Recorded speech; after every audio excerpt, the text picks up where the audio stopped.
The mistletoes it goes like you will see. But oh wait, oops, my bad. I can't be singing Christmas. That's in 3 days, not today. Man, I hate recording on the 28th of November. It's confusing enough as it is.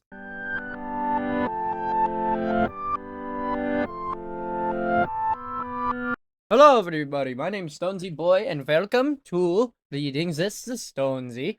Today we are reading chapters 36 to 40, pages 220 to 243. 23 pages, I know, but it's not as bad as I think. I don't know why I'm speaking in this tongue, for it is kind of silly and not professional.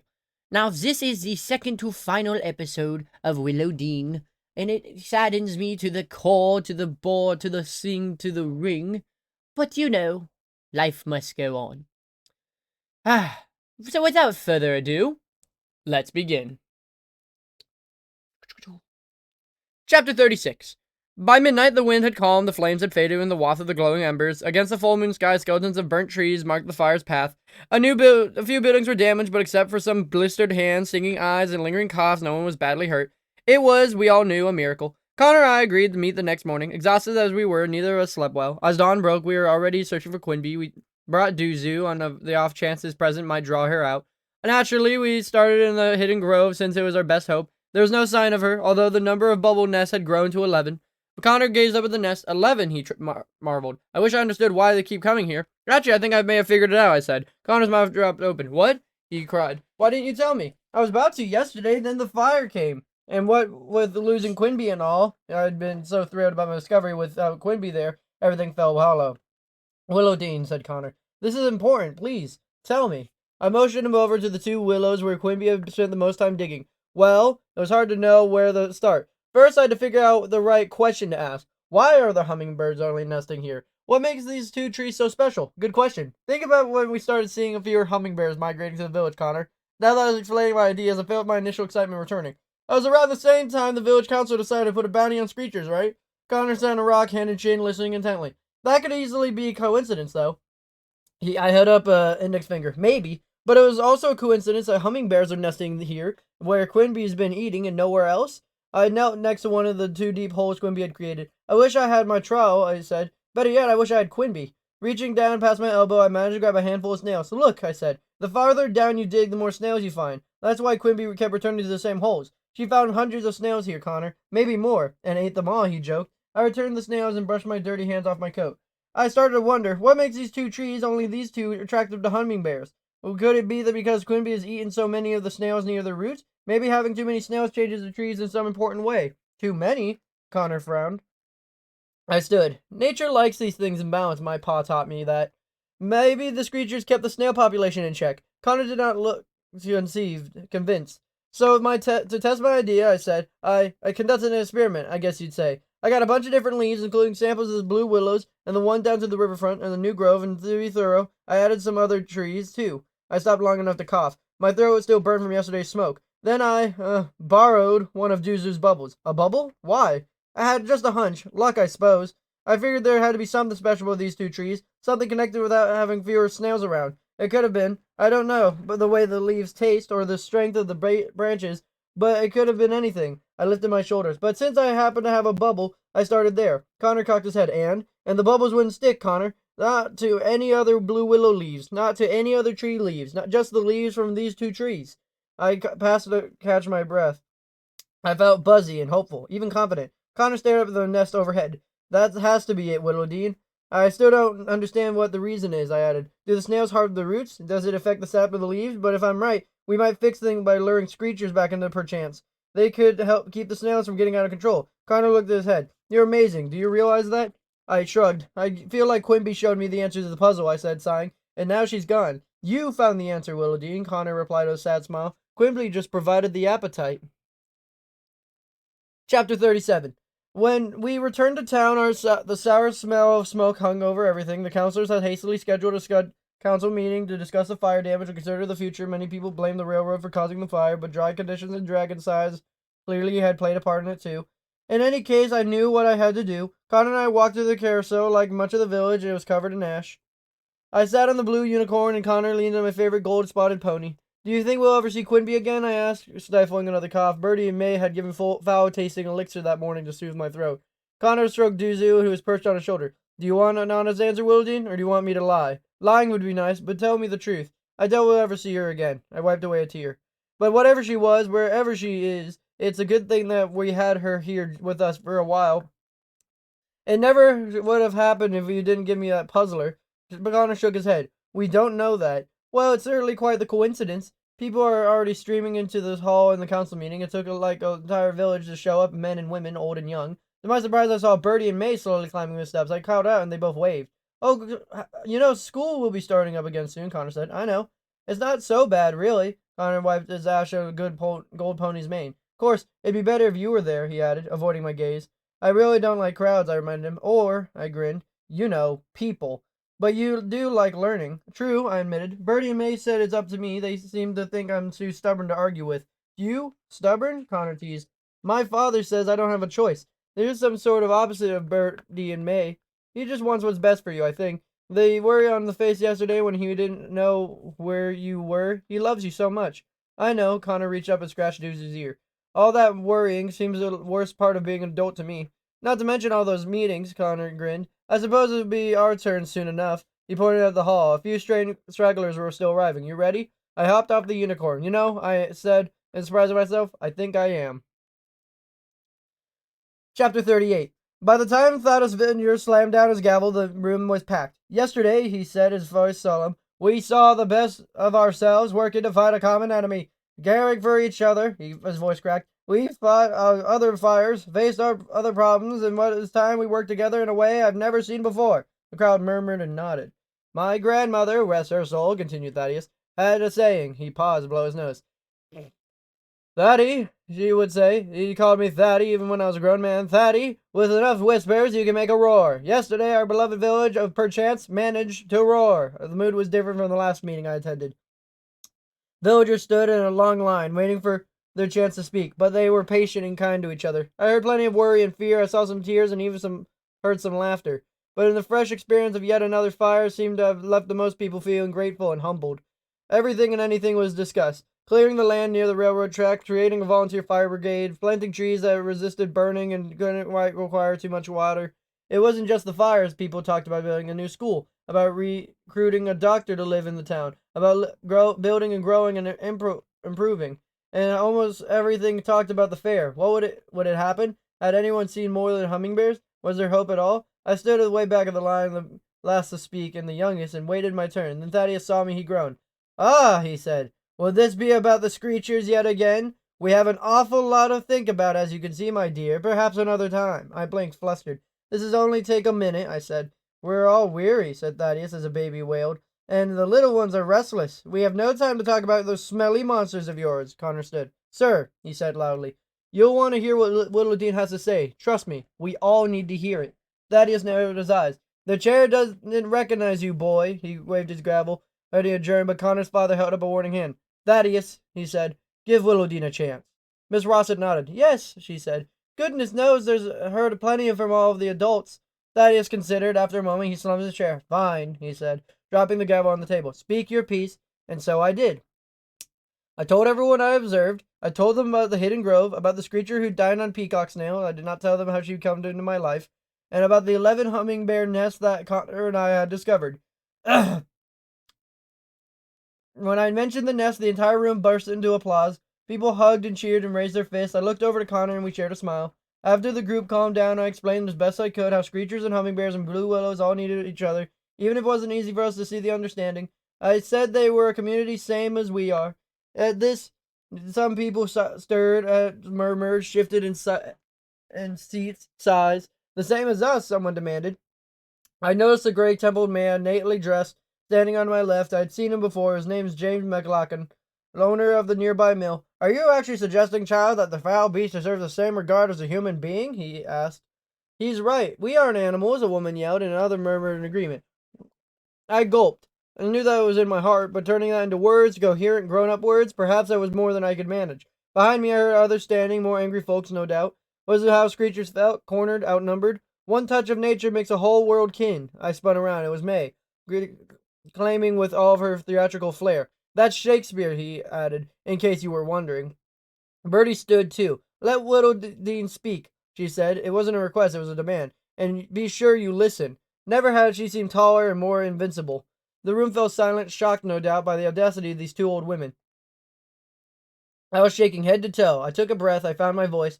I said that we're all connected. People and plants and fish and birds and yes, even screechers. I told everyone it wouldn't take time and work to undo what we've done. And that even we brought screechers back, nothing would change overnight. But we probably wouldn't have much of the fair this year, even if for many years. And then I told them one last thing. I told them that nature knows more than we do, and she probably always will.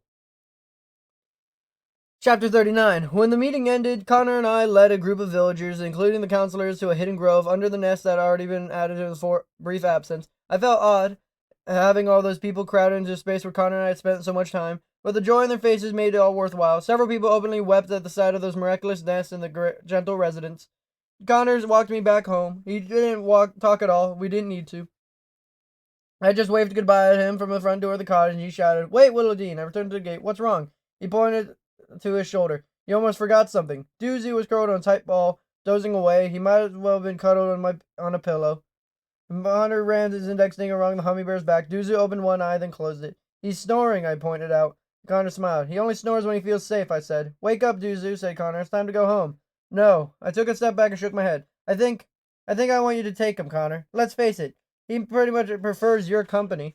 My words hung in the air. I still haven't realized what I was going to say to them. Was I making a terrible mistake? Giving a gift that was almost as bad as accepting one. It made you obliged. It created a connection. But still, Connor had given me Quinby in a way, and Duzu adored Connor. It only seemed fair. I stroked Duzu. "Do you want to stay with Connor?" I asked. Duzu yawned, glancing at both with heavily riddled eyes. He replied with a firm coo. "Is that a yes or no, or a maybe?" I asked Connor. Actually, it was a yes. Of course it was.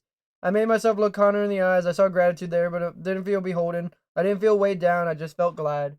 "You sure?" he asked. "I see you both plenty," I said, and suddenly I realized that might have actually be true. Chapter 40. That night, I couldn't sleep. I missed the soothing snores of Duzu and Quinby. I closed my eyes. I saw fire raging, smoke without end, forest ever change. Opened my eyes, moon shoes, notebook ceiling. I closed my eyes again. I saw a hidden grove. I saw the adults listening to a child, to me. Eyes open, Quinby's box sat empty. Duzu's spot was cold and bare. Once more, I closed my eyes. I saw Duzu sleep in Collar's pillow, dreaming of a world where he could slip through the clouds. I smiled, and then I fell asleep. That is the end of part 4. We only have a few more pages left, which is exciting but also sad because this has been a very fun book to read. I'll be honest with y'all, I have not even started on the book mark, so yeah, that's gonna be fun. But yeah, we're not ending it there because today we read pages 220 to 243 in only 12 minutes. That's a pretty good record. Next time, chapters 36 to chapter 40.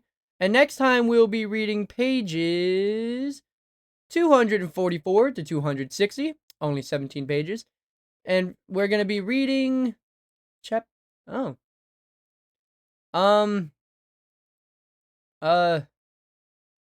end. There is no chapter number. It's just end. How weird. There must be a reason for that. I don't really know what. But yeah, you guys don't care about that because it's time for the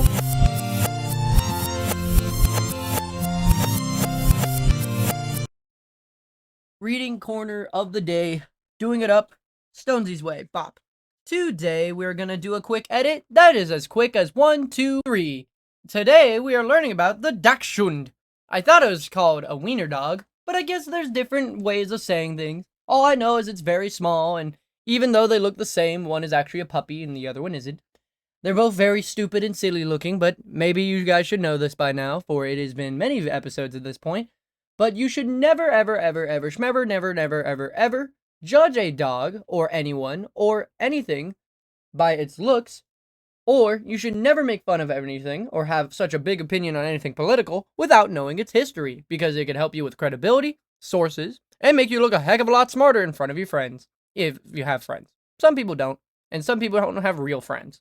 So that is sad. What isn't sad is the history of the Dachshund, which is, the history of the Dachshund is definitive evidence of the Dachshund as a breed is since found until the 16th century when reference was made to a low, crooked leg dog called the little burrow dog, Dachshund or badger dog. The modern name Dachshund means simply badger dash dog, dash or badger dash and dog hund in German. These tenacious hunters would follow their quarry until its burrow, pull it out, and kill it. The Dachshund comes in 3 coat varieties with 2 sizes. The original Dachshunds are smooth coated and rose from the cross of the Bracky, a miniature French pointer, which is the pincher, a Furman killer or terrier type. Some evidence exists the longer-haired Dachshund-like dogs in the 16th century woodcuts. It's also possible that smooth Dachshunds were later crossed with Spaniels and the German Stoberhund, a gun dog, to produce the long-haired variety. But mention is made of the wire-coated Dachshunds as early as 1797. But these dogs were not carefully bred, and almost modern wires were created around the end of the 19th century by crossing smooth Dachshunds with German wire-haired pinchers and Dandel Discman terriers. Each of these varieties was best suited for hunting either under slightly different terrain and climate conditions, but they're still tough, strong dogs capable of dispatching badger, fox, and all other small animals. Before 1900, as very small Dachshunds were kept for going to ground after small quarry, such as rabbits. Although some were simply runts, others were intentionally produced by crosses and toy terriers and pinchers. Most of the resulting miniatures lacked Dachshund type. However, by 1910, stricter criteria were adopted for the type, and each coat type was crossed with a different breed to achieve the best results. Smooths were bred with miniature pincher, longs with the papillion, and wires with the miniature schnauzer. The Dachshund was since found its real niche as a family pet, steadily rising in popularity to hold place as one of the most popular hounds in America. Wow, this is a hound. That's very interesting to know. It doesn't really look like a hound, but apparently it hunts like one. But now that you know about this dog and it's getting popular in the Americas, maybe you want one, maybe you don't. But what if I want one and what if it's aggressive? It is a hound after all, though it doesn't look like it. Well, the temperament of the Dachshund, aka how it acts, is that the Dachshund is bold, curious, and always up for adventure. It likes to hunt and dig, tracking by scent, and going to ground after game. It is independent and will join its family activities wherever given a chance. It is good with children in its own family, but some may snap at strange children. And most are reserved with strangers. Some bark. The long-haired variety may be quieter and less terrier-like. The wires may be more outgoing. Some miniatures are more prone to be timid. So some timid, some mean, and some nice. Very strange. But what are these upkeep? Yeah, they might be mean to my kid, but, maybe they deserve it because they're weird. So what's the upkeep of this dog since I want it? Well, the upkeep of a Dachshund to keep it nice and healthy is that although active, the Dachshund's exercise requirements are met with moderate walks and a leash and games in the yard. It is amenable to city life or apartment living, but is still a hunter at heart and enjoys forays into the wilds. It does best as an indoor dog and access to a yard. The smooth coat requires minimal grooming. As long coat requires brushing and combing once or twice weekly and occasional trimming of the stray hairs. The wire coat requires brushing and combing about once a week, with the occasional trimming of stray hairs and stripping to remove dead hair twice a year. Interesting. But if you're a child, I'd suggest for the next part you cover your ears. To any teenagers or adults, please get your notebook if you own a Dachshund, for we are going to talk about the health of them. The major concerns you should be worried about for a Dachshund is the intervertebral disc disease. Minor concerns are KCS, occasionally seen with diabetes, seizures, patellar luxation, gastric torsion, Cushing's, deafness, and double dapples. The suggested tests are in the eyes. The lifespan of these dogs are 12 to 14 years, and there's a special note that obesity is a common problem, double dapples, homozygous merles, and more likely to have visual and hearing problems. If the more fat they are, the more problems they have. Story of my life. Well, now that you know the health, what about the form and function? I don't have kids. You basically told no one around me, so what's their form and function, since I don't have kids? Well, the form and function of the Dachshund is that the Dachshund long, low slung body, sorry, that's a tongue twister, enables it to enter and move freely inside the confines of a den or tunnel without sacrificing the necessary jaw and body strength to overcome its quarry. Its confidence, hunting instinct, keen nose, and loud voice are also significant aid to hunting underground. Agility, freedom of movement, and endurance are necessary for the Dachshund's work. Its gait is fluid and smooth. The Dachshund has an energetic, pleasant expression. Each of the 3 coat varieties has special attributes. The smooth is short and shining, imparting some protection against the elements. The longer hair is sleek, sometimes slightly wavy, providing somewhat more protection. The wire is tight, thick, and hard hair, and a finer undercoat, providing maximal protection. Wow. So it's like different armor types. Very cool. Now, it's time for the tier list. Now, this tier list is actually very special, for there's 3 types of tier list on one of them. But let me explain this to you. 5 is the best, 4 is better, 3 is average, 2 is worse, 1 is the worst unless it comes to grooming. So this is going to be very strange. So energy level is at a 4, energy exercise requirements is at a 2, playfulness, affection level, and friendliness towards dogs is at a 3, friendliness towards other pets is at a 2, friendliness towards strangers is at a 1, ease of training is at a 2, watchdog ability is at a 5, protection ability is at a 2. And now here's the weird part. For the smooth variant, the grooming requirement's only at a 1. For the long-haired variant, it's only a 2. And for the wire-haired variant, it's at a 3. As well as the cold and heat tolerance being at a 3. Pretty average with every other dog. The weight for a miniature is 11 pounds and under. Standard is over 11 pounds, usually 16 to 32 pounds. Well, I think it's a little bit more than over 11 pounds then, don't you think? For a height of the miniature, it's 5 to 6 inches, and standard is 8 to 9 inches, which I think it doesn't really matter by gender. I think it just goes either way. Oh, wow, that's a very familiar dog. You never meet one in person, because the next dog we're going to be reading about is the one we're going to be reading about in the next episode. So, I hope you guys enjoyed today's episode of Reading with Stonsey and having the fun little dog fact of the day. I apologize for always having this weird little problem where I always seem to forget to edit them. These videos are made weeks in advance, or weeks of weeks, so I kind of forget these things, and I just want to do an audiobook because I have the time, and boom, all of a sudden, oh no, this is being stupid. So I'm going to try my best to make sure that doesn't happen again. And yeah, hope you guys have a fantastic, wonderful day, and I'll see you guys next time for the ending of WIllodeen. Bye-bye! By the way, I'm able to do bye-byes properly, because my voice is back.